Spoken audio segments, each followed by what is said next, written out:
الحمد للہ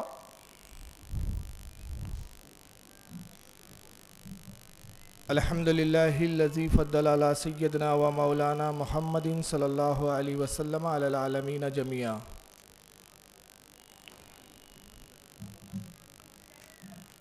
وأقامه یوم القیامۃ للمذنبین المتلوثین الخطائین الحالکین شفیعا.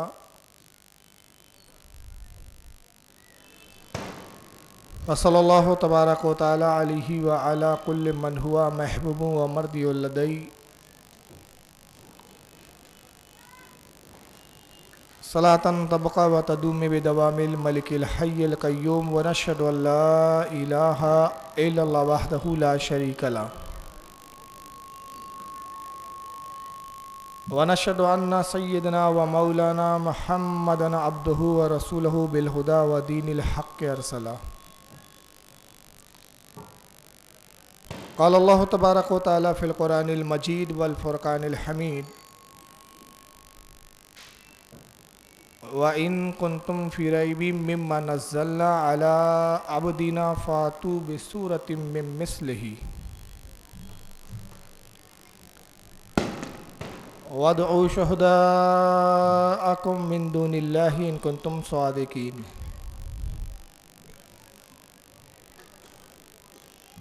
فَإِن لَّمْ تَفْعَلُوا وَلَن تَفْعَلُوا فَاتَّقُوا النَّارَ الَّتِي وَقُودُهَا النَّاسُ وَالْحِجَارَةُ وَأُعِدَّتْ لِلْكَافِرِينَ.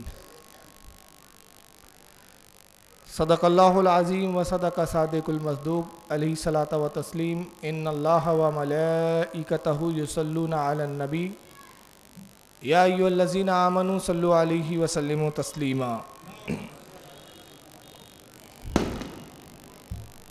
اللہم صلی علی سیدنا مولانا محمد عدد ما فی علم اللہ صلاۃ دائمۃ بدوام الملک اللہ صلی اللہ تعالی علیہ وسلم.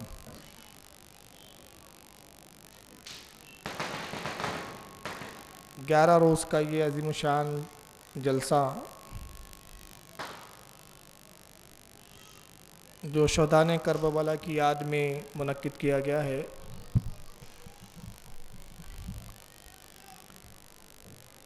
آپ کے اس بمبئی کے اس علاقے کماٹی پورہ میں دوسری بار حاضری کا موقع میسر آیا ہے. 6 ماہ قبل ایک عظیم الشان یہاں جلسہ ہوا تھا، اور پھر 6 ماہ کے بعد شہدائے کربلا کے حوالے سے آپ سے گفتگو کرنے کا موقع یہاں کے ہمارے احباب اہل سنت نے عطا فرمایا. میں ان کا ممنون و مشکور ہوں.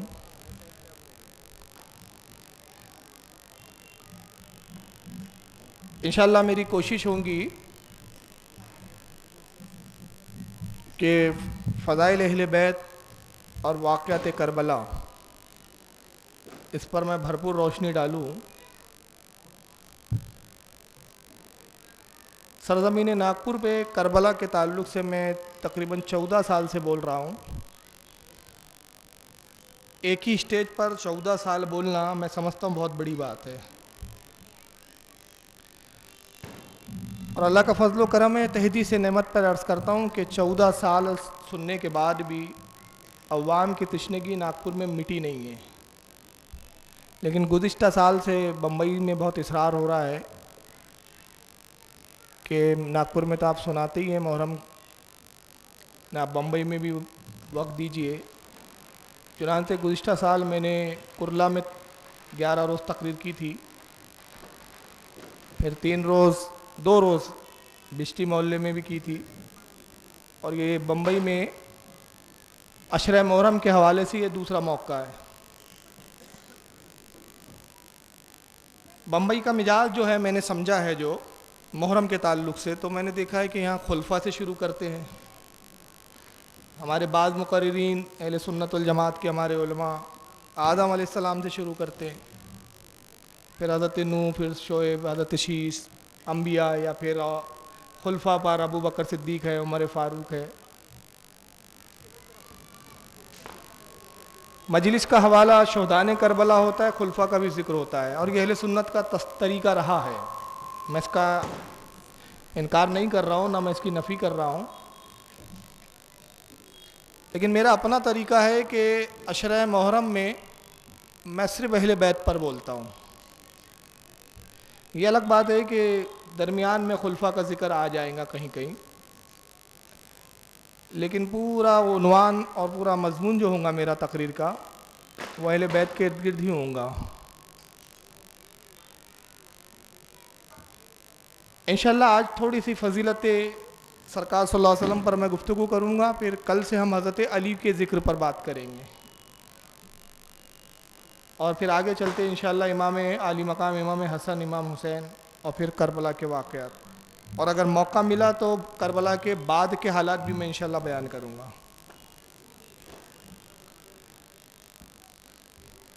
خطبے کے اندر جو میں نے آیت کریمہ تلاوت کی ہے، اللہ رب العزت نے اپنے کلام الہی کی بلاغت و فصاحت کے ساتھ ساتھ اس کے معجزہ ہونے کا، اپنے محبوب کے معجزہ ہونے کا بھی اس میں ذکر فرمایا ہے. جتنے انبیاء اکرام دنیا میں آئے ہیں اس میں بعض کو اللہ تعالیٰ نے کتابیں عطا کی. 4 ایسے برزیدہ پیغمبر ہیں جن کو 4 کتابیں دی گئی ہے، جس میں حضرت موسیٰ علیہ السلام کو توریت، حضرت داؤد علیہ السلام کو زبور، عیسیٰ علیہ السلام کو انجیل، اور ہمارے آقا و مولا نبی کریم صلی اللہ تعالی علیہ وسلم کو قرآن عظیم. اور اس کے علاوہ دیگر انبیاء اکرام کو صحیفے عطا کیے گئے. صحیفے کچھ اوراق ہوتے تھے، کچھ کاغذ ہوتے تھے جو اللہ کی جانب سے عطا کیے جاتے تھے.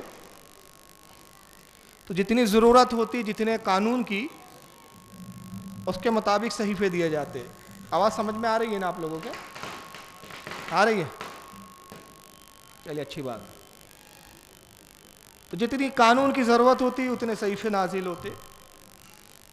اور انبیاء جو ہوتے، رسولوں کے بعد جو انبیاء آتے وہ پیروکار ہوتے اپنے سے پہلے والے رسول کے. رسول اور نبی میں فرق ہے، نبی اور رسول ایک نہیں ہے، یہ بات کو آپ ہمیشہ یاد رکھیں. رسول وہ ہے جو صاحب کتاب ہوتا ہے، اور نبی وہ ہوتا ہے کہ جس کو کتاب نہیں دی جاتی، جو اپنے سے پہلے والے رسول کی کتاب کو فالو بھی کرتا ہے اور اس کتاب کو قوم میں رائج کرتا ہے اور اس کے قانون پر سب کو عمل کرواتا ہے. یہ نبی کی تعریف ہے. نبی کو کتاب نہیں ملتی، رسول کو کتاب دی جاتی ہے. اور ان دونوں میں اگر ہم فضیلت کے اعتبار سے دیکھیں تو رسول کا مقام نبی سے افضل ہوتا ہے. ہر رسول نبی بھی ہوتا ہے اور رسول بھی ہوتا ہے، مگر ہر نبی رسول ہو یہ ضروری نہیں ہے. تو اللہ رب العزت نے ہر انبیاء اکرام پر صحیفے دیے اور رسولوں کو کتابیں دی، مگر تمام کتابوں میں جو سب سے افضل کتاب عطا کی گئی وہ قرآن عظیم ہے. میں اس کی ایک چھوٹی سی جھلک بتانا چاہتا ہوں کہ اس کی عظمت کیوں ہے. ہو سکتا ہے کہ کوئی شخص یہ سوچے، خاص طور سے دیگر مذاہب کے لوگ، کہ یہ مسلمان ہیں اس لیے اپنے قرآن کو سب سے بہتر بول رہے ہیں اور بولیں گے ہی، مگر ہماری انجیل بھی تو کچھ کم گریٹ نہیں ہے. یہودی کہہ سکتے ہیں ہماری توریت اس سے زیادہ بلند و بالا ہے. لیکن قرآن عظیم سب سے زیادہ افضل اس لیے ہے، اس کی وجوہات تو بہت ساری ہے، اس پر کئی گھنٹے گفتگو کرنے کی ضرورت ہے اور تب بھی شاید اس کا حق ادا نہ ہو سکے. بنی اسرائیل نے جب موسیٰ علیہ السلام سے کہا کہ ہمیں کتاب چاہیے، تو اللہ کے نبی موسیٰ نے کہا کہ جب تک کتاب نہیں ہے تم خیر میں ہو اور بہتری پر ہو. جتنی چیزیں میں تمہیں بتاتا ہوں اس پر عمل کر لو، نجات پا جاؤ گے. مگر تم نے اگر کتاب کا مطالبہ کیا اور اللہ نے کتاب دے دی، قانون دے دیا، تو پھر قانون تمہیں ماننا پڑے گا. اور اگر تم نے قانون کو نہیں مانا تو نتیجہ یہ ہوگا کہ تم پر عذاب آئے گا. اس لیے کہ قانون بننے کے بعد قانون توڑنا جرم ہے، اور جب قانون نہ ہو تو آزادی ہوتی ہے. مگر قانون بن جائے تو پھر قانون نہیں توڑ سکتے آپ. قوم نے کہا نہیں ہمیں کتاب چاہیے, اور اس لیے چاہیے کہ جب تک آپ موجود ہے تو آپ اللہ کے حکم بتاتے ہم سن لیتے, آپ کے بعد پھر ایسا نہ ہو کہ ہم میں انتشار ہو جائے, ہم اختلاف کا شکار ہو جائے, لہٰذا ہمارے پاس کتاب ہونا چاہیے. موسیٰ علیہ السلام کوہ طور پر گئے, مالک کائنات میری قوم کتاب مانگتی ہے. اللہ رب العزت نے کتاب عطا کی, ایک ہی بار میں پوری کتاب دے دی گئی, توریت عطا کی گئی. اب آج کی جو توریت ہے اگر آپ دیکھیں گے, الحمدللہ میرے پاس موجود ہے توریت موجودہ, تو اتنی چھوٹی سی ہے, ایسا معلوم ہوتا ہے کہ رسالہ ہے چھوٹا سا. وجہ کیا ہے چھوٹی کیوں ہو گئی؟ قانون پر عمل نہیں کر سکے, جس قانون پر عمل نہیں ہوا اس قانون کو کتاب سے قوم نے نکال دیا. نتیجہ یہ ہوا نکالتے رہے اتنی چھوٹی سی کر دیا, پوری کتاب تحریف کا شکار ہو گئی.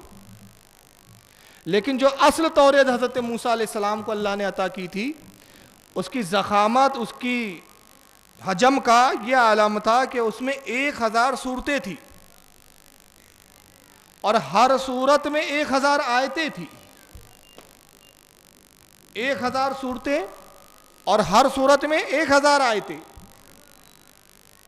اور اتنی بڑی تھی اور اتنی وزندار تھی, تختیوں پر لکھ کر تحریر کر دی گئی تھی کہ اس کو قوم میں صرف 2 لوگوں کے علاوہ کوئی اٹھا بھی نہیں سکتا تھا.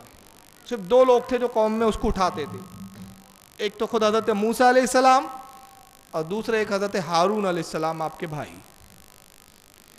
اور پوری بنی اسرائیل میں صرف 2 ہی اس کتاب کے حافظ تھے, حفظ جنہوں نے کیا تھا وہ تھے حضرت موسیٰ اور حضرت ہارون. کوئی حفظ بھی نہیں کر پاتا تھا. جب حضرت موسیٰ اس کتاب کو اپنے کاندھوں پر, اتنی بڑی کتاب کو لے کر آئے, قوم دیکھ کر ہکا بکا رہ گئی. استجاب اور تعجب کے انداز میں قوم نے کہا موسیٰ یہ کیا لے آئے آپ؟ ہم نے کتاب مانگی تھی, آپ تو کچھ کیا لے آئے؟ کہا میں نہ کہتا تھا کہ کتاب کا مطالبہ نہ کرو, اب تم نے کتاب مانگی ہے تو یہی کتاب ہے اور اس سے عمل کرنا ہے. عمل کرو گے تو جنت, اور عمل سے انکار کرو گے تو جہنم میں جاؤ گے. قوم نے کہا موسیٰ یہ تو بہت بڑی کتاب لے آیا, اب ہم اس پر عمل کیسے کر پائیں گے؟ حضرت موسیٰ نے فرمایا کہ آخری نبی جو جلوہ گر ہوں گے محمد صلی اللہ تعالی علیہ وسلم, اللہ تعالیٰ ان کو اس سے بڑی کتاب عطا کریں گا, اس سے عظیم کتاب عطا کریں گا. اور باوجود اس کے کہ تم اتنے مضبوط لوگ ہو, اتنے جاباز لوگ ہو, اتنے طاقتور لوگ ہو, تمہاری عمر طویل, تمہارے جسم کی ساخت اتنی بلند و بالا, اللہ نے تمہیں اتنا مضبوط پیدا کیا, اس کے بعد تم عمل کرنے سے کوتاہی کرتے ہو. مگر محمد صلی اللہ تعالی وسلم کی قوم بڑی کمزور ہوں گی, بڑی ناتوا ہوں گی, عمریں کم ہوں گی, مگر وہ اس کتاب پر عمل بھی کریں گی, وہ اپنی کتاب پر عمل بھی کریں گی. اور کتاب اس سے زیادہ بڑی ہوں گی, اس سے زیادہ بلند ہوں گی, اس سے زیادہ عظیم ہوں گی, اور اس سے زیادہ اس میں صورتیں اور آیتیں ہوں گی. اب یہودیوں کے ذہن میں یہ بات بیٹھی ہوئی ہے کہ ایک نبی ایسا جلوہ گر ہونے والا ہے کہ جس کو کتاب جو دی جائیں گی وہ توریت سے زیادہ بڑی, وہ کتاب توریت سے زیادہ عظیم, توریت سے زیادہ بلند و بالا. اب ان کا خیال تھا کہ توریت میں 1000 صورتیں ہیں اور ہر صورت میں 1000 آیتیں ہیں, تو یقیناً قرآن میں ہر صورت 2000 صورتیں ہوں گی.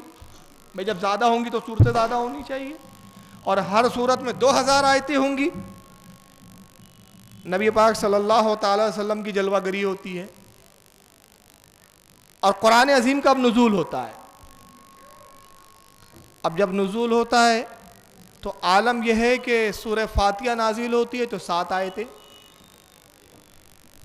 اِنَّا أَعْطَيْنَاكَ الْكَوْثَرَ نازل ہوتی ہیں تو 3 آیتیں یا 4 آیتیں, سورہ اخلاص نازل ہوتی ہے تو 3 آیتیں. تصورات کیا ہے یہ قوم یہود کے؟ جب توریت سے بڑی کتاب دینے کی بات کی گئی ہے, توریت سے بڑی کتاب کا وعدہ کیا گیا ہے, تو صورتیں 2000 ہونی چاہیے اور ہر صورت کی 2000 آیتیں ہونی چاہیے. عالم یہ ہے کہ یا تو کسی صورت میں 7 آیتیں, کسی میں 3 آیتیں, کسی میں 4 آیتیں, کسی میں 100, کسی میں 150, بہت ہو گیا تو 200 250, اس سے اوپر کوئی صورت میں آیتیں نہیں. تو یہ وہ کتاب نہیں ہے جس کے بارے میں موسیٰ نے کہا تھا. انہوں نے قرآن عظیم کے بارے میں شک کیا, اور کہا محمد یہ وہ کتاب نہیں ہے اور وہ تم پیغمبر وہ نہیں ہو جس کی پیشن گوئی موسیٰ نے کی تھی. موسیٰ نے جو ہمیں بتایا تھا اور جو ہم نے اپنے باپ دادوں سے سنا وہ تم نہیں معلوم ہوتے. تو قرآن عظیم کی آیت کریمہ نازل سورہ بقرہ میں ہوتی ہے الف لام میم ذالک الکتاب لا ریب فیہ. یہ حروف مقطعات ہے، اس کے معنی اللہ رسول کے سوا کوئی نہیں جانتا. میں اس پہ آگے گفتگو کروں گا انشاءاللہ کہ حروف مقطعات کیا ہوتے ہیں. الف لام میم ذالک الکتاب لا ریب فیہ، یہی وہ بلند رتبہ کتاب اور اس میں کوئی شک کی گنجائش نہیں. تم یہ سمجھ رہے ہو کہ بلند رتبہ ہونے سے، اس کی ضخامت زیادہ ہونے سے مراد یہ ہے، اس کی شان و عظمت سے مراد یہ ہے کہ 2000 صورتیں ہو، ہر صورت میں 2000 آیتیں، یہ نہیں، بلکہ اس کی ایک ایک آیتیں اپنے حجم کے اعتبار سے چھوٹی ضرور ہے مگر عظمت، معنی، بلاغت، فصاحت، معنیت کے اعتبار سے پوری توریت پر ایک ایک اس کی آیتیں بھاری ہے. اس کی فساد وہ ہے کہ پوری توریت کو ایک طرف رکھ دو اور قرآن کی ایک آیت کو رکھ دو تو توریت کی آیت اس کی ایک آیت کا مقابلہ نہیں کر سکتی. تو فرمایا گیا ذالک الکتاب لا ریب فیہ، یہی ہے وہ بلند رتبہ کتاب اور اس میں کوئی شک کی جگہ نہیں. اور پھر اسی صورت میں آگے کہا گیا وَإِن كُنتُمْ فِي رَيْبٍ مِّمَّا نَزَّلْنَا عَلَىٰ عَبْدِنَا فَأْتُوا بِسُورَةٍ مِّن مِّثْلِهِ. اور اے لوگوں اگر تمہیں اس بات میں شک ہو، ڈاؤٹ ہو کہ یہ جو قرآن کی ہم آیتیں اپنے بندے محمد صلی اللہ علیہ وسلم پر نازل کرتے، اپنے خاص بندے پر نازل کرتے، یہ اللہ کی طرف سے نہیں ہے، تو پھر ایسا کرو کہ اس کی مثل ایک صورت بنا کے لے آؤ. اب یہ چیلنج کیا گیا، اگر یہ اللہ کی طرف سے نہیں ہے تو پھر ایسا کرو کہ اس کی مثل ایک صورت بنا کے لے آؤ. یہ چیلنج ہوا.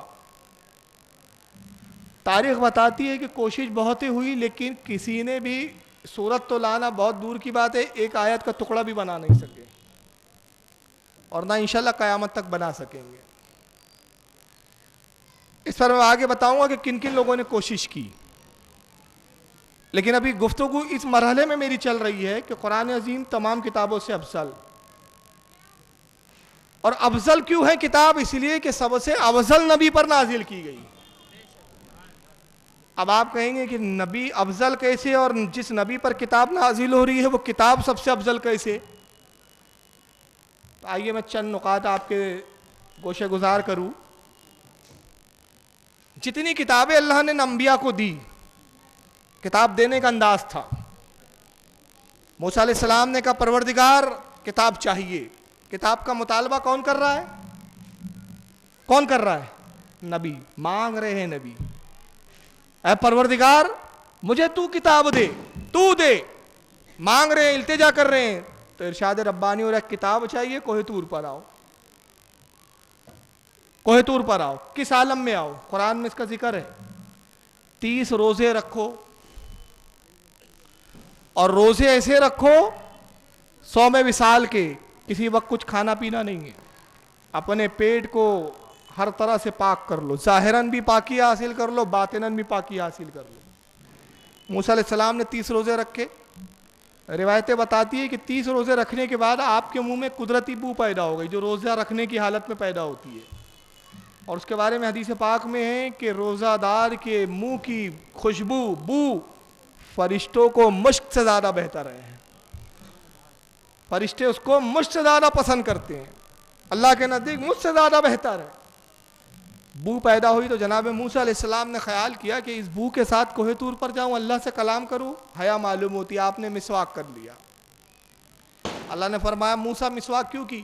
عرض کی مالک کائنات منہ میں ایک بو پیدا ہو گئی تھی مسلسل روزہ رکھنے سے، تو اس سے ہم کلامی کا شرف حاصل کرنا ہے. میں نے چاہا کہ اس عالم میں جانا مناسب نہیں، میں نے مسواک کی، منہ صاف کر دیا. اللہ نے فرمایا موسیٰ وہ تم دیکھتے نہیں تھے جو ارد گرد تمہارے فرشتے منڈلاتے تھے، اب وہ دور ہو گئے ہیں تم سے.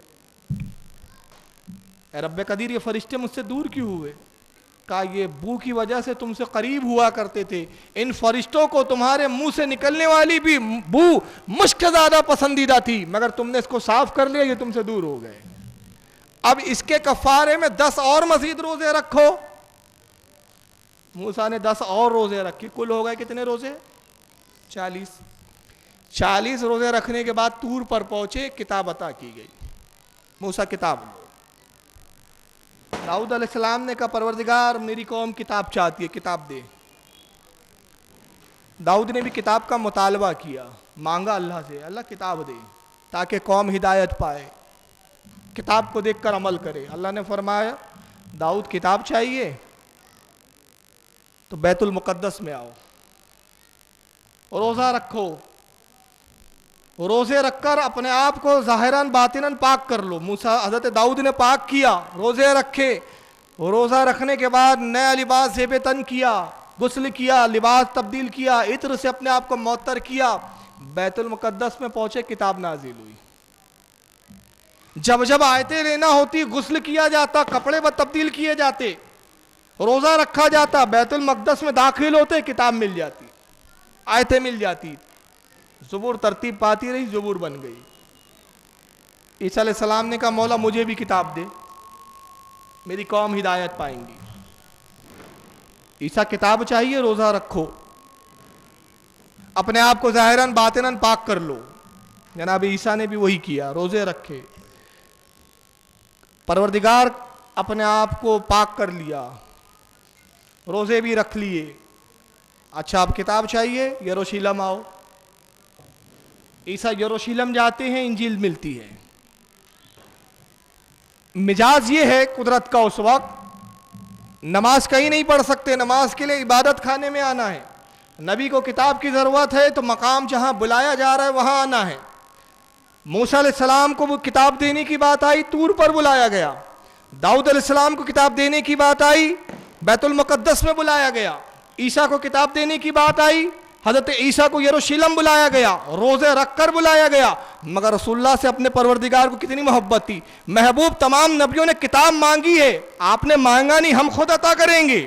اور کیسے عطا کریں گے؟ بدر میں ہوں گے تو کتاب وہاں آئیں گی، احد میں ہوں گے تو کتاب وہاں آئیں گی، گھر میں ہوں گے تو کتاب وہاں آئیں گی، خانہ کعبہ میں ہوں گے تو کتاب وہاں ہوں گی، حنین میں ہوں گے تو کتاب وہاں آئیں گی، خیبر میں ہوں گے تو کتاب وہاں آئیں گی۔ محبوب کتاب کے لیے آپ کو آنے کی ضرورت نہیں، جہاں آپ ہوں گے وہاں کتاب آئیں گی، آپ کو کتاب کی ضرورت نہیں ہے۔ تو یہ ہے نبی کی عظمت، جہاں محبوب ہے وہاں کتاب اتر رہی ہے۔ اور کس عالم میں اتر رہی ہے؟ نبیوں سے کہا جا رہا ہے پاک ہو جاؤ، غسل کر لو، مگر رسول اللہ فرماتے لوگوں عائشہ کی فضیلت اتنی کافی ہے کہ جب میں اس کے ساتھ ایک لحاف میں ہوتا ہوں اور جبریل اللہ کی آیتیں اتارتا ہے، اس عالم میں بھی کتاب آتی ہے۔ کتنا بلند مقام ہے، اس لیے کہ رسول اللہ ظاہراً بھی پاک ہے، باطناً بھی پاک ہے۔ اور فرمایا کہ کوئی دعویٰ نہیں کر سکتا روئے زمین پر کہ اس سے لے کر آدم تک وہ پاک نطفوں سے پیدا ہوا ہے سوائے میرے۔ میں ہر زمانے میں، ہر قرن میں، ہر دور میں پاک نطفوں سے منتقل ہوتا ہوا آیا ہوں۔ میں نکاح سے پیدا ہوا ہوں، میری پوری نسل میں کسی نے حرام کاری نہیں کی۔ میں ظاہراً بھی پاک، باطناً بھی پاک۔ اب کتاب عظیم عطا کی گئی، اب اتنی عظمت کے بعد بھی لوگوں نے شک و شبہات کیے۔ اور اس کتاب کی ایک خاص بات دیکھیں قرآن عظیم کی، اللہ رب العزت نے نبیوں کو معجزے بھی دیے ہیں۔ آپ کو معلوم ہے موسیٰ علیہ السلام کا معجزہ کیا تھا؟ عصا۔ جب نبوت کا اعلان کرنے کا حکم دیا جا رہا ہے، موسیٰ معجزہ دیا جائے گا، پروردگار میرا معجزہ کیا ہے؟ عصا لے جاؤ، لکڑی کا ڈنڈا، دریا پہ مارو گے دریا پھٹے گا، چھوڑ دوں گے سانپ بن جائے گا، اس سے جو کام لینا چاہوں گے کام کریں گا۔ اور دوسرا حضرت موسیٰ کو ایک معجزہ دیا گیا، ید بیضا، اس کو ید بیضا کہا گیا۔ ید بیضا کیا ہے؟ آپ اپنے سیدھے ہاتھ کو لیتے، بغل میں ڈالتے، دباتے، اور جب باہر نکالتے تو آپ کا ہاتھ سورج کی طرح چمکنے لگتا، اور اس ہاتھ سے ایسی روشنیاں ظاہر ہوتی کہ کوئی آنکھ اسے ملا نہیں پاتا تھا۔ اس کو کہا گیا ید بیضا، یہ معجزہ تھا۔ اندھیری رات میں آپ جاتے اور اپنے ہاتھ کو بغل میں ڈال کے جب باہر نکالتے تو ایسا محسوس ہوتا جیسے سورج طلوع ہو گیا ہو، آس پاس سب جگمگانے لگتا، اور اتنی روشنی ہوتی کہ مفسرین فرماتے ہیں کہ اگر کسی کی سوئی گر جائے تو سوئی کو تلاش کر لے اور سوئی میں دھاگا پرا لے، اتنی روشنی ہاتھ میں ہوتی۔ ید بیضا کا معجزہ دیا گیا۔ داؤد علیہ السلام کو بھی اللہ نے معجزہ دیا، کتاب بھی دی، معجزہ بھی دیا۔ داؤد کو زبور کے ساتھ معجزہ یہ دیا گیا کہ لہن عطا کیا گیا، حسین خوبصورت آواز۔ جناب داؤد علیہ السلام جب زبور کی تلاوت کرتے ہیں، عالم یہ ہے کہ دریا کا پانی ٹھہر جاتا ہے، رک جاتا ہے، معلوم ہوتا ہے جیسے دریا نہیں ہے، برف جم گئی ہے۔ آپ بیٹھ کے کسی پہاڑ کے ٹیلے پہ بیٹھ کے زبور اپنی دھن میں گنگنا رہے ہیں، پرندے ہوا میں معلق ہو جاتے، ٹھہر جاتے، پرندہ نہ آگے بڑھتا ہے نہ پیچھے بڑھتا ہے نہ زمین پہ گرتا ہے، جہاں ہے وہیں ٹھہرا ہوا ہے۔ اور جیسی زبور کی تلاوت ختم ہوئی پرندے چلے جاتے۔ یہ معجزہ تھا۔ اور ایک اور معجزہ دیا داؤد علیہ السلام کو، لوہا موم کی طرح نرم ہو جاتا تھا۔ لوہے کو لیتے اور ایسے موڑتے جیسے موم کو موڑ رہے ہیں، زیر بختر بنا لیتے، تلوار بنا لیتے، جو چاہتے لوہے کو موڑ کے بنا لیتے۔ لوہا آپ کے ہاتھ میں آنے کے بعد نرم ہو جاتا۔ یہ معجزہ عیسیٰ علیہ السلام کو بھی معجزے دیا اللہ نے۔ مسیحائی کا معجزہ، کوڑی کو چھو لے کوڑی کا کوڑ جاتا رہے، مردے کو ٹھوکر مارے مردہ زندہ ہو جائے، بیمار کو دیکھ لیں شفا ہو جائے۔ اور آپ فرماتے، قرآن بیان کرتا ہے کہ میں خبر دیتا ہوں تمہیں، تم گھروں میں کیا چھپا کے رکھتے ہو اور کیا کھاتے ہو، غیب کی بھی خبریں۔ مسیحائی کا بھی معجزہ، سلیمان علیہ السلام کو بھی معجزہ دیا، تخت عطا کیا گیا۔ جناب سلیمان علیہ السلام تخت پہ بیٹھتے، جناتوں کو حکم ہوتا لے کر اڑو۔ رفتار کا یہ عالم، دنیا کی کوئی سواری حضرت سلیمان کے تخت کا مقابلہ نہیں کر سکتی۔ آج دنیا نے جتنے سپر فاسٹ سواریاں بنائی ہے، آپ پلین لے لیں، راکٹ لے لیں، میزائل لے لیں، ایک جگہ سے دوسری جگہ جانے کے لیے کچھ وقت تو لگتا ہے، مگر حضرت سلیمان علیہ السلام کے تخت کی رفتار کا یہ عالم تھا کہ پلک جھپکنے سے پہلے مشرق میں ہو تو مغرب میں پہنچ جائیں۔ یہ معجزہ تھا۔ ہوائیں مستخر کر دی گئی، آپ کے قابو میں دے دی گئی۔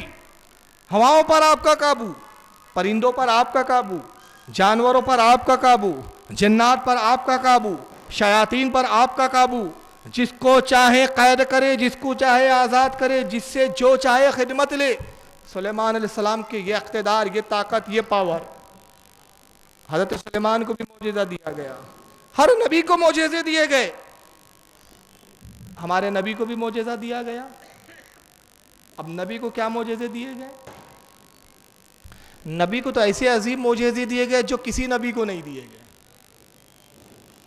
سلیمان علیہ السلام اگر تخت پہ سواری کرتے تھے تو نبی پاک کو براق عطا کی گئی۔ حدیث پاک میں اللہ کے نبی کہتے ہیں جب معراج پر گیا، براق کی جہاں نگاہ پڑتی تھی وہاں اس کا پہلا قدم ہوتا تھا۔ یہ تخت سے زیادہ تیز رفتار۔ مسیحائی کا معجزہ اگر عیسیٰ کو دیا گیا تو نبی کو یہ معجزہ دیا کہ نبی عیسیٰ چھوتے تھے تو اچھا ہوتا تھا، نبی دیکھ لیتے تھے تو بیمار اچھا ہو جاتا تھا۔ عیسیٰ ٹھوکر مارتے تھے تو مردے زندہ ہوتے تھے، مگر نبی گزرتے تھے تو مردے سلام کرتے ہوئے نظر آتے تھے۔ نبی کو عیسیٰ سے بھی بڑھ کر معجزہ دیا گیا۔ موم کی طرح لوہا پگھل جاتا داؤد کے ہاتھ میں، مگر نبی کو وہ معجزہ دیا کہ نبی لکڑی دے حضرت عکاشہ کو تو تلوار بن جاتی تھی، کمچی دے تو تلوار میں تبدیل ہو جائے۔ لوہے کو موڑنا کمال نہیں، لکڑی کو لوہا بنانا کمال ہے۔ ہر طرح کے معجزے دیے، مگر آپ دیکھیں کسی نبی کا آج معجزہ موجود نہیں ہے۔ سلیمان کا تخت نہیں ہے، داؤد علیہ السلام کا لہن نہیں ہے، عیسیٰ علیہ السلام کی مسیحائی ہمیں نظر نہیں آ رہی، داؤد کے بنائے ہوئے ذرہ ہمیں نظر نہیں آتی، داؤد علیہ السلام کی بنائے ہوئے تلواریں اور ڈھالیں نظر نہیں آتی۔ معجزے ختم، جب تک نبی ہے معجزہ باقی۔ نبی کا وصال ہوا، معجزہ ختم، مگر نبی پاک زندہ ہے اور ہمیشہ کے لیے زندہ ہے، قیامت تک زندہ ہے، اس کے بعد بھی آپ کی زندگی جاویدہ ہے۔ نبی زندہ ہے تو ایک معجزہ ایسا دیا کہ جو آج بھی زندہ ہے، قیامت تک زندہ رہیں گا۔ وہ معجزہ کیا ہے؟ قرآن عظیم معجزہ بنا کر دیا گیا۔ قرآن عظیم نبی کا معجزہ ہے۔ قرآن عظیم آج بھی نبی کے معجزے کے طور پر زندہ ہے، اس لیے کہ اس کا نبی زندہ ہے، اس کا ظاہر کرنے والا زندہ ہے۔ قرآن عظیم کا معجزہ کیا ہے؟ تو پہلے معجزے کی تعریف سمجھے، جب تعریف معجزے کی سمجھ میں آئیں گی تو قرآن کا معجزہ سمجھ میں آئے گا۔ معجزے کی تعریف علماء نے یہ کی کہ معجزہ اسے کہتے ہیں جو عقل کو حیران کر دے، ایک بات، اور دوسری تعریف بیان کرتے جس کا جواب دنیا لانے سے قاصر، جس کا جواب نہ لا سکے۔ بھائی کیا حضرت سلیمان کی طرح تخت کا جواب دنیا لا سکی؟ نہیں لا سکی۔ کیا آج بھی دنیا میں کوئی ایسا انسان ہوا ہے جو لوہے کو موم بنا سکے؟ نہیں بنا سکا۔ کیا آج بھی کوئی دنیا میں ایسا انسان ہوا ہے کہ جو ٹھوکریں مارے تو جو ہے مردے زندہ ہوتے رہا نظر آئے؟ نہیں ہو سکا۔ تو معجزہ وہ ہے جس کا جواب دنیا لانے سے قاصر ہو۔ قرآن عظیم وہ معجزہ ہے کہ نبی کے زمانے میں بھی لانے سے قاصر تھی دنیا، آج بھی لانے سے قاصر ہے، اور قیامت تک لانے سے قاصر رہیں گی، کوئی نہ لا سکا۔ اور قرآن نے نبی کے معجزہ ہونے کا اس کا اظہار کیا کہ وَإِن كُنتُمْ فِي رَيْبٍ مِّمَّا نَزَّلْنَا عَلَىٰ عَبْدِنَا فَأْتُوا بِسُورَةٍ مِّن مِّثْلِهِ۔ اب یہاں ایک اور خاصیت دیکھیں آپ قرآن عظیم کی، اللہ نے یہ نہیں فرمایا وَإِن كُنتُمْ فِي رَيْبٍ مِّمَّا نَزَّلْنَا عَلَى الْكِتَابِ، اگر تمہیں اس بات میں شک ہو جو کچھ ہم نے کتاب میں نازل کیا، یہ نہیں فرمایا۔ یہاں پہ قرآن کی عظمت کو آپ سلام کریں اور نبی کی عظمت کو بھی دیکھیں۔ قرآن یہ نہیں کہہ رہا ہے کہ جو کچھ ہم نے کتاب میں نازل کیا اگر اس میں تمہیں شک ہو تو اس کے جیسی اس کی مثل ایک صورت لاؤ، یہ نہیں کہا۔ یہ بھی نہیں کہا صاحب ذالک المعجزۃ فی الکتاب، اگر تمہیں نبی کے اس میں معجزہ ہونے میں شک ہو، اس کتاب کے معجزہ ہونے میں شک ہو تو اس کی طرح اور کوئی کتاب لے آؤ، یہ بھی نہیں کہا گیا، بلکہ کیا کہا گیا وَإِن كُنتُمْ فِي رَيْبٍ مِّمَّا نَزَّلْنَا عَلَىٰ عَبْدِنَا، اگر تمہیں اس کتاب جو ہم اپنے خاص بندے پر نازل کرتے اس میں شک ہو، یعنی ہم نبی کی بھی ذات کا ذکر کیا اور بتایا کہ اگر جو کتاب ہم اپنے بندے محمد، اپنے خاص بندے محمد پر نازل کر رہے ہیں اس میں اگر تمہیں شک ہو تو اس کے مثل صورت لے آؤ۔ یہاں نبی کا ذکر کر کے بتایا کہ ایک نازل جس پر کر رہے ہیں وہ بھی لاجواب ہے، جو کتاب نازل کی جا رہی ہے وہ بھی لاجواب ہے، تو جو نازل کی جا رہی ہے جب اس کا جواب نہیں لا سکتے تو جس پر نازل کی جا رہی ہے اس کا بھی جواب نہیں لا سکتے، نہ تم اس کا جواب لا سکتے ہو نہ اس کا جواب لا سکتے ہو۔ اور نتیجہ وہی ہوا جب یہ آیت کریمہ نازل ہوئی اور کفار و مشرکین کو چیلنج کیا گیا کہ اس کا جواب لاؤ، تو سر جوڑ کر سب بیٹھے رہے، کوئی جواب نہ لا سکا۔ سورہ کوثر جب نازل ہوئی تھی قرآن عظیم کی سورہ مکہ کے اندر، اور اس کا پس منظر کیا ہے معلوم ہے آپ کو؟ اللہ کے نبی صلی اللہ علیہ وسلم کے صاحبزادے حضرت محسن کا انتقال ہو گیا، تو ایک بدبخت شخص کافر نے کہا، ایک مشرک نے کہا کہ محمد ابتر ہو گیا ہے۔ یہ عربی زبان کا لفظ ہے ابتر، جس کے معنی ہوتے نسل کٹا ہوا، یعنی رسول کی اس نے گستاخی کی اور گستاخی کر کے کہا کہ محمد نسل کٹا ہو گیا ہے، محمد کی نسل کٹ گئی ہے معاذ اللہ۔ رسول اللہ کو دکھ ہوا اس بات پر۔ جب دکھ ہوا تو قرآن عظیم نے اس کا جواب دیا، محبوب یہ آپ پر تنقید کرتا ہے، آپ کی توہین کرتا ہے، جواب ہم عطا کریں گے۔ اللہ فرماتا ہے اِنَّا أَعْطَيْنَاكَ الْكَوْثَرَ، محبوب غم مت کیجئے، ہم نے آپ کو کوثر عطا کیا ہے۔ اگر ہم نے آپ سے ایک محسن کو چھینا ہے تو اس کے بعد ایک کوثر عطا کیا ہے، اور کوثر کیا؟ ہر جنتی اس کوثر کے پانی کا محتاج ہے، ہر کوئی چاہے گا کہ اس کوثر سے کچھ چلو پی لے۔ ہم نے آپ کو کوثر عطا کیا، فَصَلِّ لِرَبِّكَ وَانْحَرْ، تو آپ اپنے رب کی پاکی بیان کیجئے اور اس کی راہ میں قربانی کیجئے۔ اِنَّ شَانِئَكَ هُوَ الْأَبْتَرُ، اور جس نے آپ کو نسل کٹا کہا، محبوب آپ نسل کٹے نہیں ہیں بلکہ اس کی اللہ نے نسل خود کاٹ دی۔ 7 بیٹے تھے، ایک کے بعد ایک مر گئے، خود نسل کٹا ہو گیا۔ اب ظاہراً آپ دیکھیں میں نے جو ترجمہ بتایا ہے اردو اعتبار سے اس میں آپ کو کیا لگ رہا ہے؟ محبوب ہم نے آپ کو کوثر عطا کیا، اپنے رب کی پاکی بیان کیجئے، قربانی کیجئے، اور جس نے آپ کو نسل کٹا کہا حقیقت میں وہی نسل کٹا ہے۔ ظاہراً اردو اعتبار سے ہمیں کوئی اتنی خاص بات نظر نہیں آ رہی، مگر عربی کی جو فصاحت ہو ہے، جو بلاغت ہے، اس کا کوئی جواب لا نہیں سکا۔ رسول اللہ کے غلام زید ابن حارث، جب یہ صورت اتری تو انہوں نے کیا کیا؟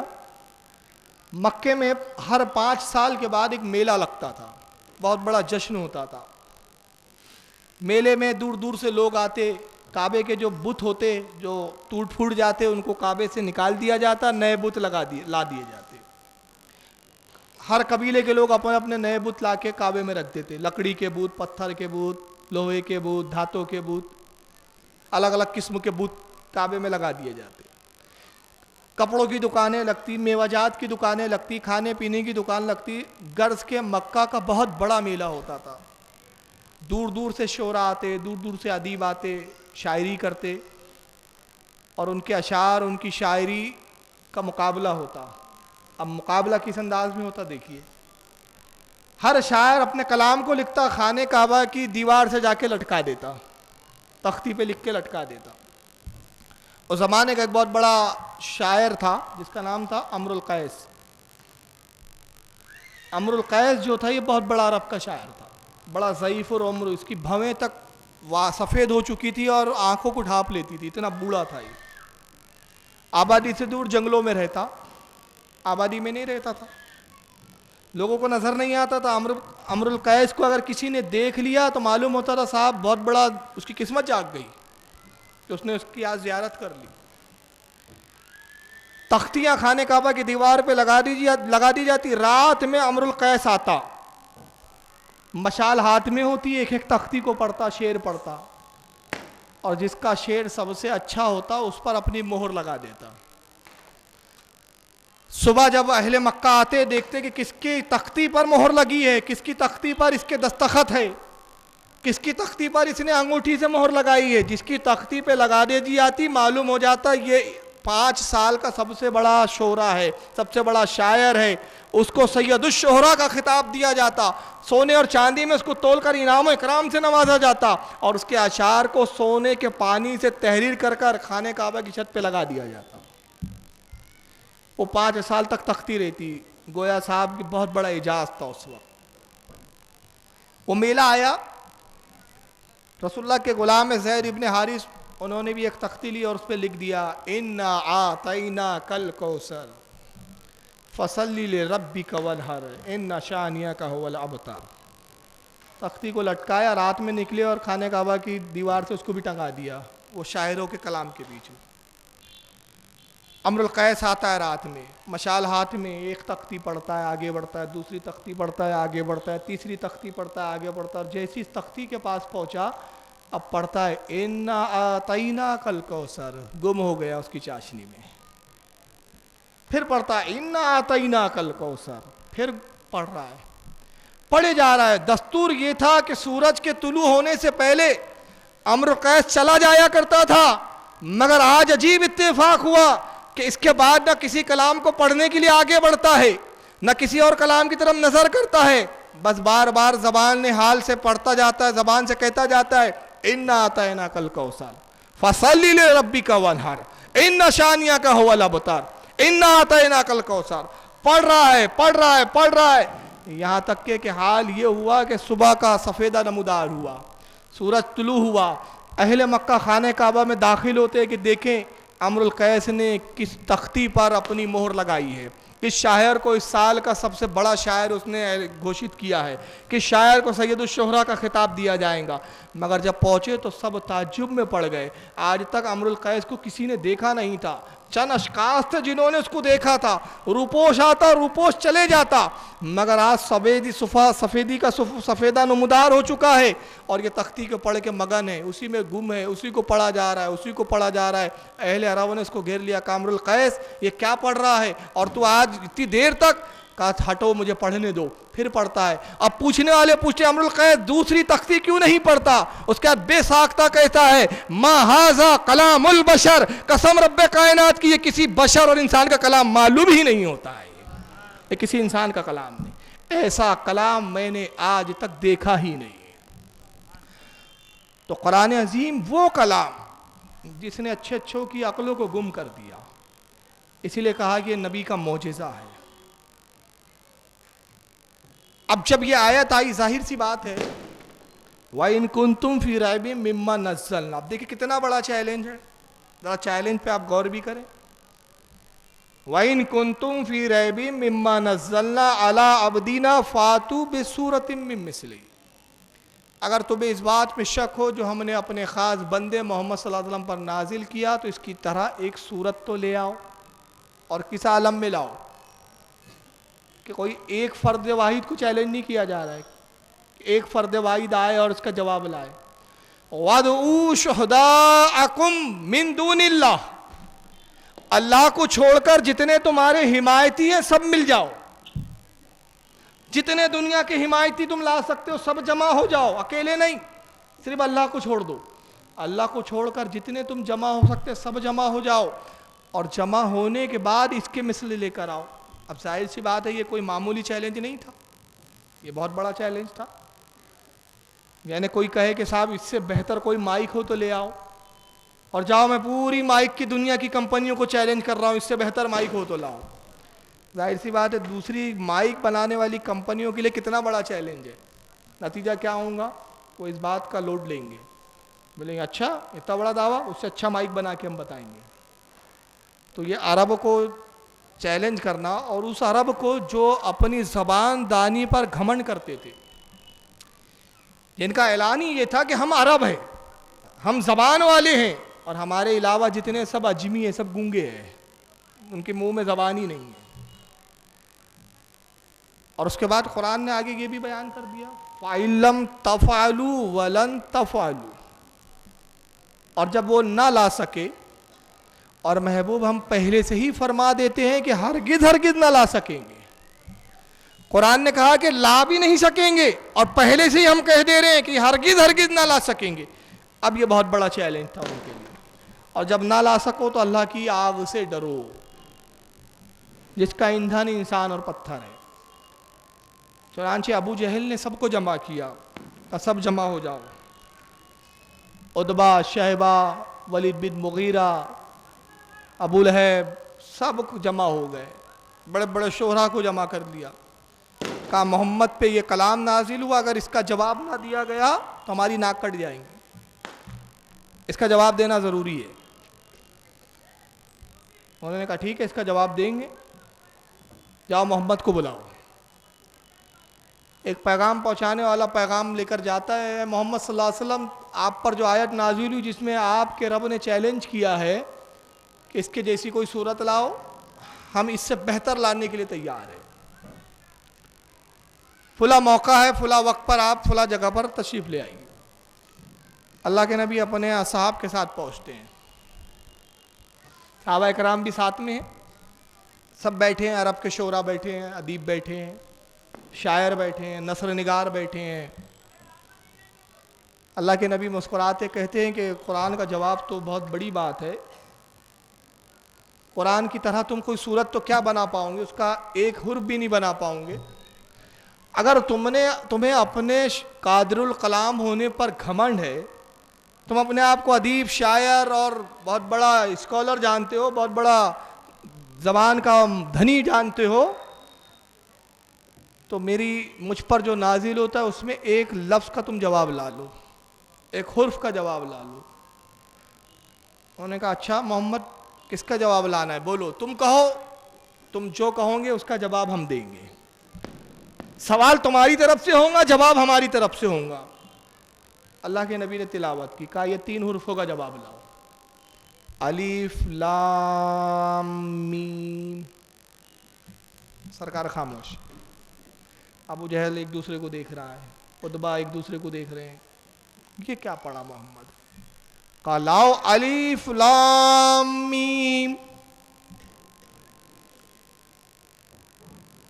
ارے اس کا جواب لاؤ, کیا ہے اس کا جواب. ابو جہل خاموش, عتبہ خاموش. کہا محمد کچھ وقت دو. سرکار مسکرائے چلے گئے. عتبہ کہتا ہے ابو جہل تو نے تو بڑے گھمنڈ سے میٹنگ بلائی تھی, بڑا گھمنڈ تکبر تھا, اور اب وقت مانگا, تو وقت ہی مانگنا تھا تو بلایا کائی کو تھا. کیا محمد پہ جو کچھ نازل ہو چکا اس کا بھی پہلے ہم نے کوئی جواب لایا ہے, جو اب نئی چیز سنا تو نے تو ذلیل کر دیا.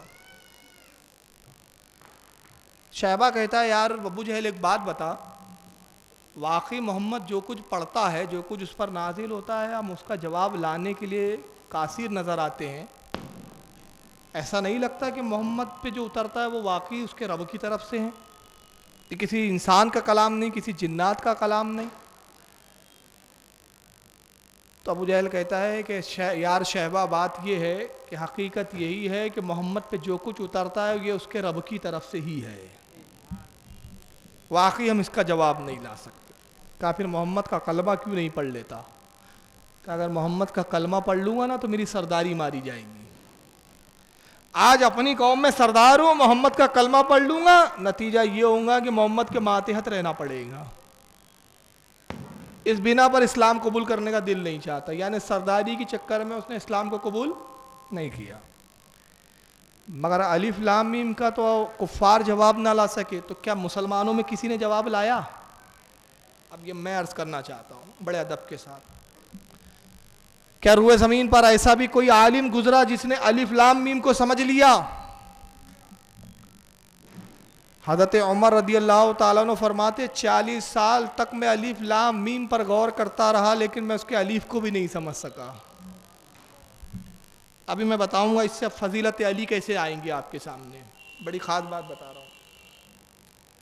مگر رسول اللہ کے علم کا کیا علم؟ تفسیر روح البیان اٹھائیں، جب یہ آیت نازل ہوتی ہے جبریل آتے ہیں الف تو رسول اللہ فرماتے ہیں میں نے جان لیا، لام میں تو جانتا تھا، میم ہاں میں سمجھ گیا۔ جبریل کہتے یا رسول اللہ لانے والا میں، رب نے میرے ہاتھوں بھیجا اس کلام کو، میں اس کا لانے والا، لیکن اللہ کے رسول قسم خدا کی نہ میں الف سمجھا نہ لام سمجھا نہ میم سمجھا۔ اللہ کے نبی یہ کیا ہے؟ سرکار مسکرائے کہا جبریل یہ میرے اور میرے رب کے درمیان ایک راز ہے، میرے رب نے مجھ سے راز میں گفتگو کی اور میں اس کے راز کو جانتا تھا، سمجھ لیا اور میں پہلے سے جانتا تھا۔ جبریل نے کہا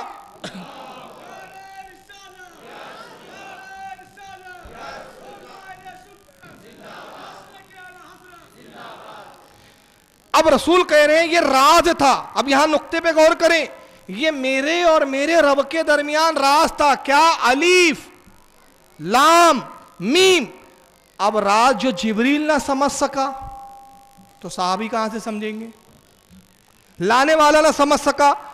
اب یہ الف کیا ہے؟ حروف تہجی ہے۔ حروف تہجی کس کو کہتے ہیں؟ الف با تا سا، الف بے تے جو ہم اپنی زبان میں بولتے ہیں، یہ کیا ہے؟ حروف تہجی۔ حروف تہجی کا پہلا حرف کون سا ہے بتائیے؟ کون سا حرف ہے؟ ارے ڈریے مت بولیے، غلط ہوگا اپن سیکھ ہی رہے ہیں۔ کیا ہے؟ الف۔ الف کے بعد کیا آتا ہے؟ بے، اور بے کے بعد سے، ہے نا؟ یہی ہے نا حروف تہجی۔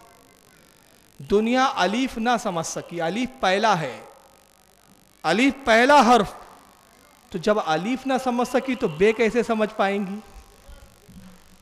بات سمجھ میں آ رہی ہے؟ الف سمجھیں گا تو بے تک پہنچیں گا، الف ہی نہ سمجھ سکا تو بے تک کیسے پہنچیں گا؟ اب علی کہتے ہیں لوگوں پورا قرآن عظیم سورہ یاسین کے اندر ہے، اور سورہ یاسین پورا سورہ فاتحہ کے اندر ہے، اور پورا سورہ فاتحہ کا نچوڑ بسم اللہ کے اندر ہے، اور بسم اللہ کا پورا نچوڑ بسم اللہ کی با میں ہے، اور وہ با کا بے کا نقطہ وہ میں ہوں۔ تو اب جب دنیا الف نہ سمجھ سکی تو علی جو بے کے با کا نقطہ ہے تو علی کو کہاں سے سمجھ سکیں گی؟ بے تو دوسری منزل ہے نا۔ ابھی دنیا الف کا جواب نہ لا سکی تو جب الف کا جواب نہیں تو علی کا بھی جواب نہیں۔ یہی وجہ ہے کہ مولا کائنات کے نہ علم کو کوئی سمجھ سکا، نہ مولا کائنات کی کوئی ذات کو سمجھ سکا۔ اب آئیے ایک چیز میں بتاؤں یہاں پر، الف با کے بے کا نقطہ، سائنس کا دور چل رہا ہے، یہاں ایک اعتراض آ سکتا ہے، بھئی پورے قرآن کا نچوڑ کس چیز میں؟ یاسین میں۔ یاسین کا نچوڑ سورہ فاتحہ میں، سورہ فاتحہ کا نچوڑ بسم اللہ میں، بسم اللہ کا نچوڑ بسم اللہ کی با میں، اور بسم اللہ کی با کا نقطہ علی کہتے وہ میں ہوں۔ اپنے آپ کو نقطہ کہا، علی نے اپنے آپ کو کیا بتایا؟ نقطہ۔ اس پر ایک بات یاد آ رہی ہے، عرض کر دیتا ہوں، بعض لوگوں کی روایت ہضم نہیں ہوتی، چنانچہ کچھ غیر مقلدین نے کہا کہ یہ روایت صحیح نہیں ہے، ضعیف ہے، اس میں علی کا تکبر جھلکتا ہے۔ دیکھیں نیا نقطہ اور نئی بات عرض کر رہا ہوں، کہا علی کا تکبر ہے، اور علی علی جیسا صحابی تکبر کیوں کرے گا کہ میں بسم اللہ کا با ہوں اور اس کو نقطہ میں ہوں؟ میں کہتا ہوں آپ کے سمجھ کا پھیر ہے، معاف کیجیے گا، اس میں علی نے جو کچھ بتایا وہ مقام نہیں بتایا، علی نے عاجزی کی ہے۔ میں کیا کہہ رہا ہوں؟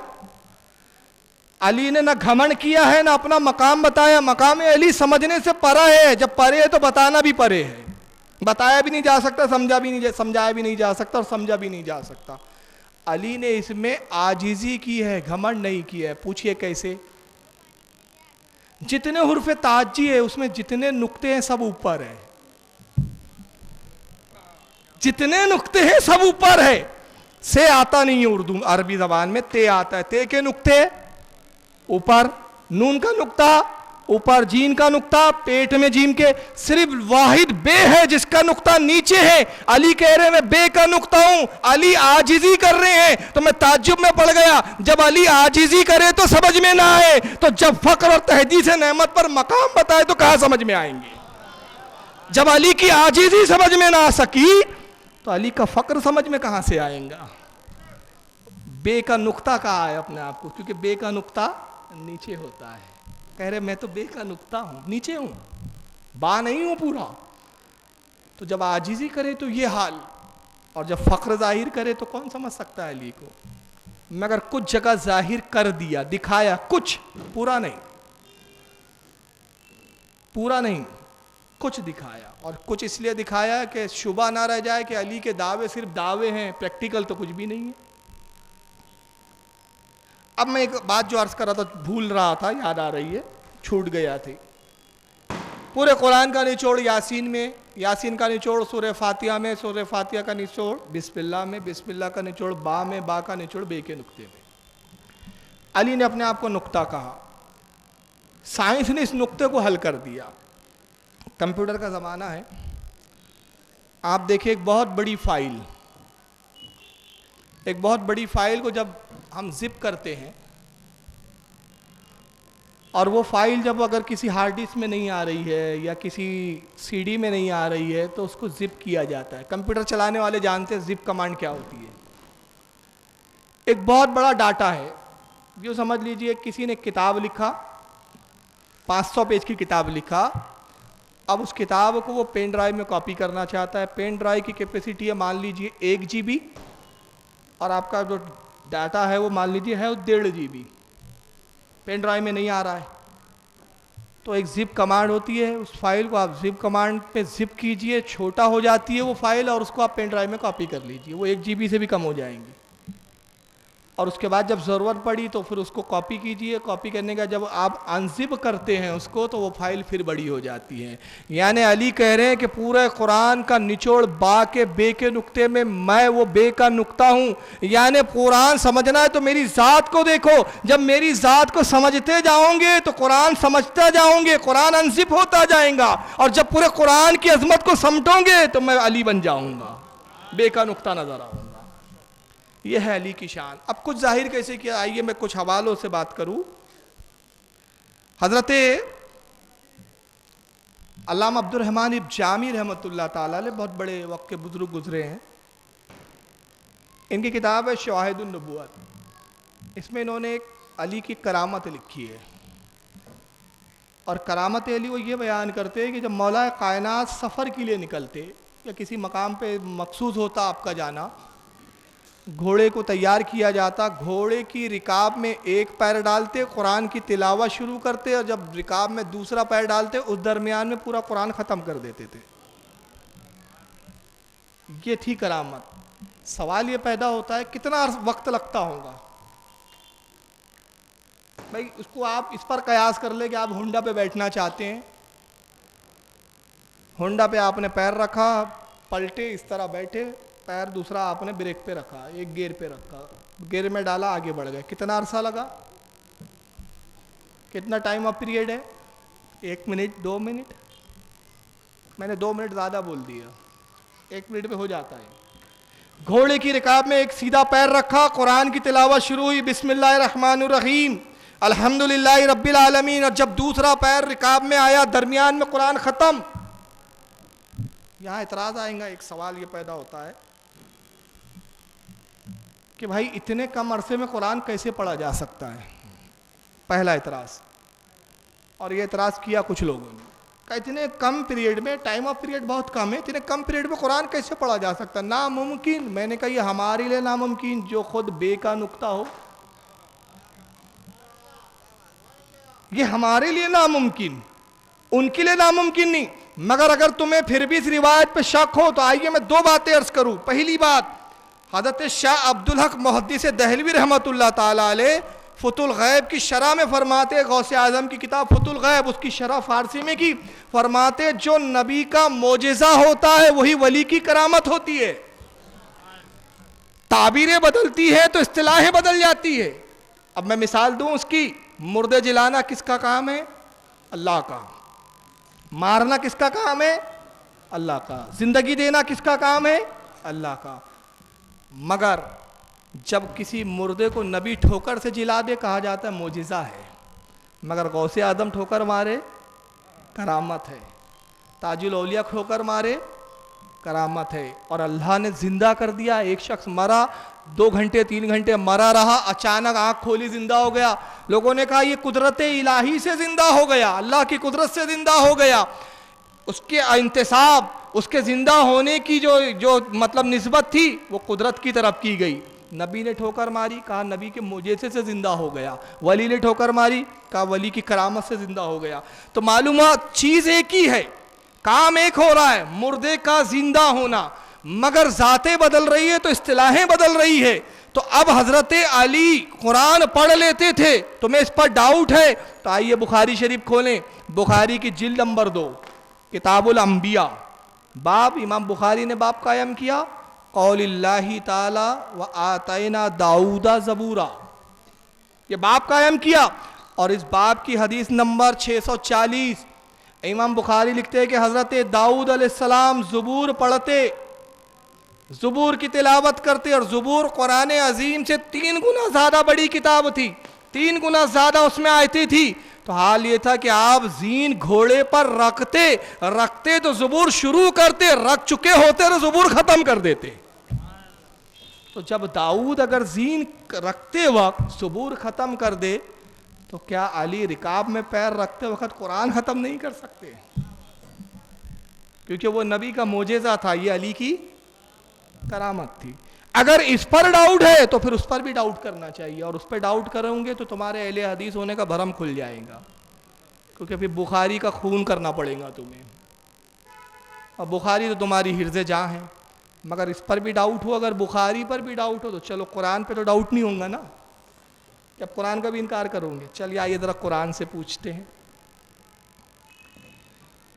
قرآن کیا کہتا ہے. پارہ نمبر 19 ہے، سورہ نمل ہے، اور اس کی آیت 37 سے لے کر 40 تک، 37 سے لے کر 40، سورہ نمل.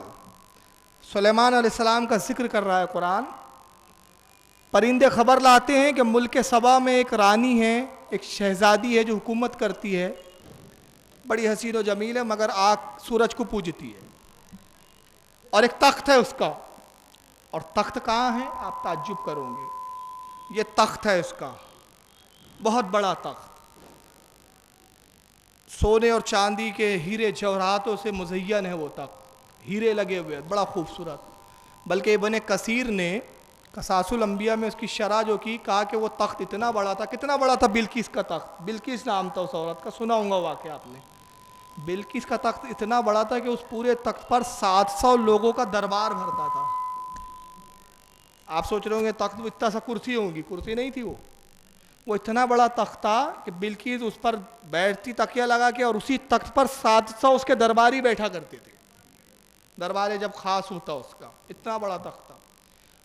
اس تخت کو ایک کمرے میں قید ہے، کمرے میں رکھا ہوا ہے. اس کمرے کے بعد پھر دوسرا کمرہ، پھر تیسرا کمرہ. پیاز کے چھلکے ہوتے ہیں نا، جیسے ایک کے اوپر ایک، ویسے کمرے ہیں. 7 کمرے اور بیچ میں وہ تخت ہے حفاظت کے لیے، اور ہر کمرے کے دروازے کے باہر سپاہی. حضرت سلیمان نے اس کو خط لکھا کہ میری اطاعت کر، میری نبوت کا اقرار کر، میرے پروردگار کو مان، سورج کی پوجا چھوڑ، اس کو پوج جس نے سورج کو پیدا کیا. بلقیس نے کہا کہ میں خود ملوں گی، دیکھوں گی وہ واقعی نبی ہے یا نہیں۔ حضرت سلیمان دربار میں فرماتے کون ہے اس تخت کو لے آئے بلقیس کے میرے دربار میں آنے سے پہلے، تاکہ بلقیس جب میرے دربار آئے تو وہ میرے اس معجزے کو دیکھ کر نبی مان لے کہ وہ تخت جو اتنی حفاظتوں میں رکھا ہوا ہے واقعی یہ نبی کا کام ہے کہ ایسی حفاظتوں کے گھیروں کو توڑ کر اس تخت کو اپنے پاس بلا لینا۔ اور ملک سبا حضرت سلیمان کے وطن سے کتنی دور تھا؟ 15 دن جانے کے لیے لگتے تھے، 15 دن آنے کے لیے لگتے تھے، یعنی 1 مہینے کا سفر۔ جانے کے لیے کتنے دن؟ 15، واپس آئیں گے تو 15، 1 مہینے کا سفر اونٹوں کا اس زمانے کا کون ہے جو اس تخت کو میرے دربار میں لے آئے؟ ایک کالا جن کھڑا ہوا، وہ جناتوں میں سے تھا، کالا دیو تھا، کہا میں تخت لے آؤں گا آپ کے دربار ختم ہونے سے پہلے، آپ کا دربار برخاست تو اس سے پہلے تخت آپ کے پاس ہوں گا۔ دربار کتنے ٹائم کا تھا؟ فجر کے بعد شروع ہوتا، 10 بجے ختم ہو جاتا، یعنی دنیاوی ٹائم سے میں آپ کو اگر کیلکولیٹ کر کے بتاؤں تو سمجھ لیجئے 6:30 بجے سے دربار شروع ہوا، 10 بجے ختم ہو گیا۔ کتنے گھنٹے ہوئے؟ 3.5 گھنٹے، 3.5 گھنٹے کا دربار، یعنی 3.5 گھنٹے کے اندر لے آؤں گا۔ تو حضرت سلیمان نے کہا ارے واہ یار، بہت بڑا کام کیا تم نے، 30 دن کے سفر کو 3.5 گھنٹے کے اندر سمیٹ رہا ہے تو 30 دن کے سفر کو 3.5 گھنٹے میں سمیٹ لیا، جا لیا۔ مگر سلیمان کو علم غیب تھا، جانتے تھے میرے دربارے میں اس سے بڑے بڑے بھی پاور اور طاقتور بیٹھے ہوئے ہیں، کہا میں اس سے زیادہ جلدی چاہتا ہوں، اس سے زیادہ جلدی۔ اب قرآن کہتا ہے قال الذی عندہ علم من الکتاب انا آتیک بہ قبل ان یرتد الیک طرفک۔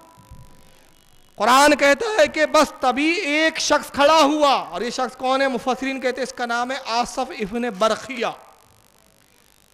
اور یہ کون ہے یہ بھی بتا دوں آپ کو، آپ کی نالج میں اضافہ ہو جائے۔ یہ حضرت سلیمان کا خالہ زاد بھائی تھا، رشتہ دار بھی تھا، انسان تھا، جن نہیں تھا، حضرت سلیمان کا وزیر تھا، حضرت سلیمان کا رشتے میں خالہ زاد بھائی تھا۔ قرآن کہتا ہے کہ آصف ابن برکیہ کھڑا ہوا، قال الذی، اور اس نے کہا عندہ علم من الکتاب۔ اب عربی کی فصاحت پر ذرا غور کریں آپ، علم، جس کے پاس کتاب کا تھوڑا سا علم تھا، پوری کتاب کا علم نہیں تھا۔ اور کون سی کتاب؟ زبور۔ زبور کتاب کا پورا علم نہیں تھا، علم کتاب فی الکتاب، علم من الکتاب، جس کے پاس کتاب کا تھوڑا سا علم تھا، وہ کھڑا ہوا اور اس نے کہا انا آتی کا بھی قبل ان یرتد الیک طرفک، اے سلیمان میں آپ کے لیے وہ تخت لے آؤں گا اس سے پہلے کہ آپ پلک بھی جھپکا نہ پائے، آپ کی پلک جھپکیں گی بھی نہیں کہ جھپکنے سے پہلے تخت آپ کی بارگاہ میں ہوں گا۔ فلما، پس وہ گیا، رہا مستقرن عندہ، قال ھذا من فضل ربی۔ قرآن کہتا ہے کہ بس سلیمان نے پلک جھپکائی بھی نہیں تھی کہ تخت ان کے قدموں میں تھا۔ سلیمان نے کہا ھذا من فضل ربی، یہ میرے رب کا فضل ہے کہ میرے غلاموں میں آصف ابن برکیہ جیسے بھی ہے کہ جن کی قوت کا یہ عالم ہے۔ اب گئے کیسے سلیمان؟ یہ آصف ابن برکیہ گئے کیسے تخت لانے؟ مفسرین نے کہا ہوا میں اڑتے ہوئے نہیں گئے، سپاہیوں سے لڑا نہیں، اب 7 گھر کمرے، ہر کمرے کے باہر سپاہی، ان سے جدوجہد کرنا، لڑنا، دروازہ کھولنا، اس میں وقت ضائع ہو جائیں گا، پلک جھپکنے سے پہلے تخت نہیں آ سکتا۔ اب آپ تعجب پڑ جائیں گے جو مفسرین نے، محدثین نے لکھا کہ آصف ابن برکیہ گئے کیسے؟ زمین کو چیرتے ہوئے گئے اور زمین کو چیرتے ہوئے تخت لے کر آئے ہیں۔ اب یہ سارا عمل زمین کو چیرتے ہوئے جانا 30 دن کے سفر کی راہ پر، اور واپس آنا 15 دن کے سفر کی راہ پر، چیرتے ہوئے جانا، اسی جگہ سے آنا، آپ اندازہ لگائیے پورا عمل کتنی دیر میں ہو رہا ہے؟ پلک جھپکانے سے اندر۔ اور یہ کون ہے؟ سلیمان کا خالہ زاد بھائی۔ تو اگر سلیمان کا خالہ زاد بھائی پلک جھپکانے سے پہلے 30 دن کی مسافت کو اتنا سمیٹ سکتا ہے تو علی رسول اللہ کا چچا زاد بھائی ہے، تو اگر وہ پورے قرآن کو اگر رکاب میں پیر رکھنے کے درمیان میں پڑھ لے تو کیا تعجب کی بات ہے؟ کیا تعجب کی بات ہے؟